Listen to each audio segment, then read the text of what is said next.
Hey, welcome to Friends. I'm Charlie Cruz. Today we're getting into Looksmaxxing, the TikTok world where boys get their faces scored, their insecurities monetized, and their feeds flooded with everything from mewing tutorials to guys selling grey market drugs as vitamins. There's a lot of noise about what this trend is actually doing to young men, and I went and did the reading so we can figure out what's real, what's borrowed panic, and where the money is actually going. Canthal tilt, hunter eyes, mewing.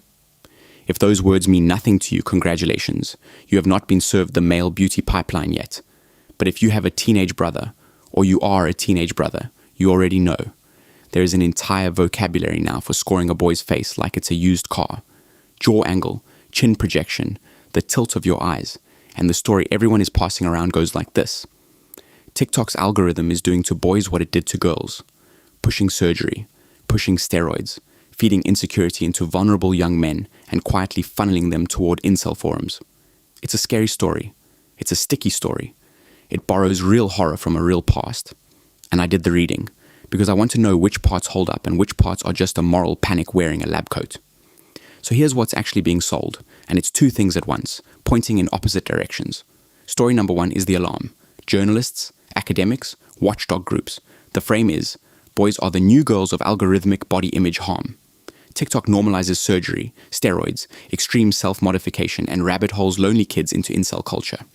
This lands because it fits a documented pattern. We know these feeds amplified eating disorder content for teenage girls. That happened, and Looksmaxxing genuinely exists, and its most extreme clips are genuinely disturbing. Bone smashing, starve maxing, guys hitting their own jaws with hammers.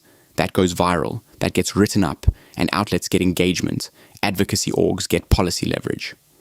The panic pays. Story number two is the sell aimed straight at the boys themselves. This is the Looksmaxxing economy.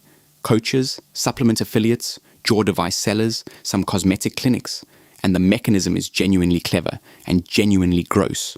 Step 1, quantify his face into a number. Step 2, tell him he's below average. Step 3, sell him the fix. Mewing guides, chin filler, hair restoration, glow-up plans, and grey market drugs through affiliate links and discount codes. Money moves through commissions, clinic bookings, coaching fees. And here's the part that ties it in a bow. Both stories run on the same engine, the personalized feed. The alarm content and the sell content both get boosted by the same thing, a system that rewards whatever provokes you and then buries you in more of it the second you engage. So let's actually check it. Piece 1. Is male cosmetic content genuinely all over TikTok? Yes. There's a study in the Aesthetic Surgery Journal that looked at male-focused cosmetic content across 16 trending hashtags: hair restoration, chin augmentation, male plastic surgery. Around 400 videos sampled, big cumulative engagement. Now, real talk, that page was behind a wall when this was researched, so treat those exact numbers as needing a double check. But the top line is solid enough. The content exists at scale, and people watch it. What that study does not do is prove the algorithm is force-feeding it to anyone. And it does not prove it changes how a single kid feels about his face. Prevalence is not causation. Hold that thought, because it comes back. Piece 2 is the strongest and the scariest, and it's not surgery at all. It's drugs. The Center for Countering Digital Hate, a watchdog org, found videos tagged with steroid-like drug hashtags pulled over 580 million US views across 3 years. Skewed heavily toward men 18 to 24. They found 35 influencers tied to sites selling these drugs, combined following around 1.8 million, working the affiliate link and discount code machine. Some captions literally coach kids on how to hide it. Just tell your parents they're vitamins. That's a quote. And this one has government backing. The FDA put out a warning on SARMs, calling out social media influencer promotion, linking these compounds to heart attack risk, infertility, and psychosis. So the commercial grift here is real, the reach is real, the harm potential is real. But notice what I just did, because the panic version blurs it. Drugs are not surgery. 580 million views of steroid content is not 580 million views of chin jobs. When someone folds that number into a story about TikTok pushing surgery, they're stacking two different things to make one bigger number. Watch for that. Piece 3. Looksmaxxing itself runs on a spectrum. Soft maxing is the harmless end. Hygiene, grooming, skincare, mewing, which is just pushing your tongue against the roof of your mouth. Hard maxing is the dangerous tail. Steroids, surgery, bone smashing, starving yourself. And here's the honest part, most coverage skips. The vast majority of Looksmaxxing is gym advice and grooming. The violent, shocking tale is the minority, and it's the minority precisely because it's shocking, which is why it goes viral and gets the headline.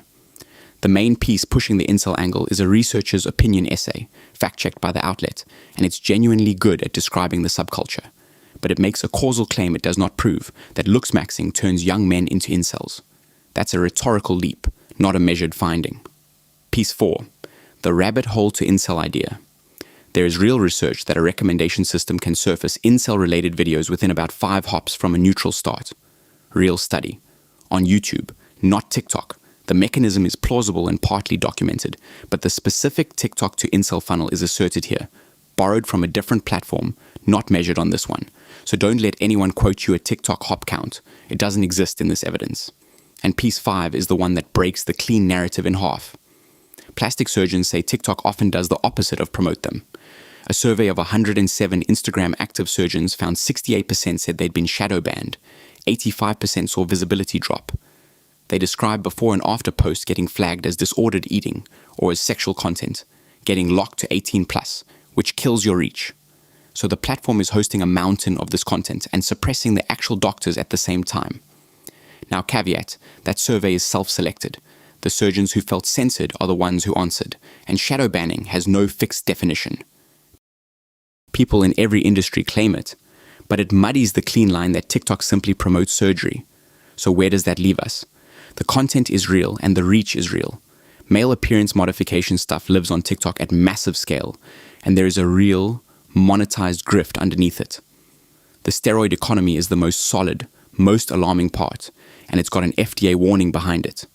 But the headline claim that the algorithm is causing body dissatisfaction and driving up surgery demand in young men is not proven by any of this. Nobody here measured a kid's body image getting worse from exposure. Nobody produced a trend line showing procedures rising because of TikTok. That causal step is an extrapolation, borrowed from what happened to girls and from YouTube research, and dressed up as settled fact. So here's the take you can actually use. Looksmaxxing, most of it, is a repackaged glow-up. Skincare, gym, a haircut, standing up straight, that's not a crisis, that's Tuesday. But it runs on the oldest trick in the insecurity economy. Score your face, tell you you're losing, sell you the upgrade. Same move whether the target is a 16-year-old girl or a 16-year-old boy. The part that can genuinely hurt you is not a chin filler before and after. It's the dude with a discount code telling a kid that SARMs are vitamins and to lie to his parents about it. That's the one with an FDA warning attached, and that's the one nobody's age gating hard enough. So when this trend rolls across your feed and the panic version tries to make you scared of the whole thing, and the coach version tries to make you scared of your own jaw, do the same thing to both. Follow the money, not the makeover. The face is the bait. The affiliate link is the point. Thanks for riding with me on this one.